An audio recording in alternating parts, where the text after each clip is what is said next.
Hey guys, good morning. Eric here with the Hard 31 here. I'm doing my post early. I'm up and awake. Got up and moved snow this morning. It was actually a blessing. It got me going this morning. So I'm going to nail this out early today. Proverbs 25. So I think there's a couple things that I want to talk about. Passage 2 that said, "It is the glory of the Lord to conceal a matter, but the glory of kings is to search out a matter." So they think about kings as the world system, to draw, we think about politics and everything's always out in the open and nothing's sacred. But then it goes to verse 9 where it says, or end of verse 8, when your neighbor, otherwise, it says, "Argue your case with your neighbor and do not reveal the secret of another." Keep things private, not public. We see this so often is people will just start trashing somebody on Facebook or something, or they'll start gossiping to other people about somebody, and they'll just talk about someone else to everyone else but the person they're actually have the issue with.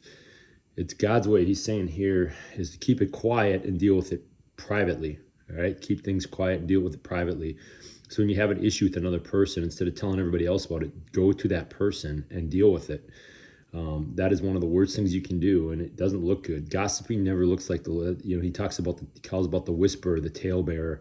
He says it a lot, he refers to it a lot. So we really got to stay away from gossip, and when we have an issue with somebody else, we need to handle it in private, not public. Also just gossip is one too, is not talking about other people when we don't have the facts. A lot of times it gets easy to get sucked into that. And when you're the object of it, it's never good, because most of the time when you've been the object, it's not all true. There might be some truth to it, but it's not the full truth, which we see a lot in our news media, right? There's part truths that are blown up into stuff that isn't even true. So think about that when you're dealing with an issue. Let's deal with things in private, not public.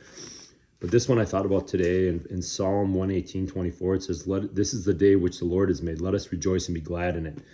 And the concept I thought about was we all grew up with Winnie the Pooh, and there was Tigger and there was Eeyore, right?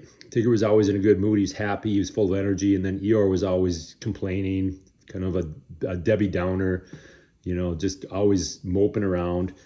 And with the snow coming in, a lot of people will be Eeyores, and we can't go there with them. I loved, Paul, you put up a post on Facebook last night. You saw the beauty of last night of the snow coming down. You went for a walk in it and you pointed out the beauty of it instead of complaining about it like the majority of the people are doing. And think about it, the snow we need the moisture.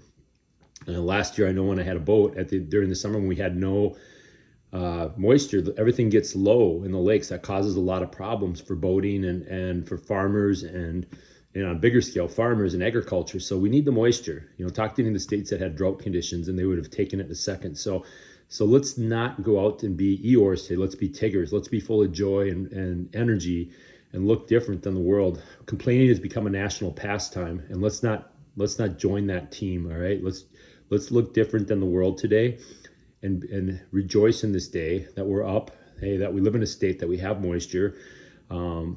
Talk to, like I said, the Southwest. They had some big issues last year where all of a sudden they have water conservation. They have all these things going on. So be glad we have the snow, even though we might want to rather have rain. So what? You know what? It's still beautiful. It'll go away.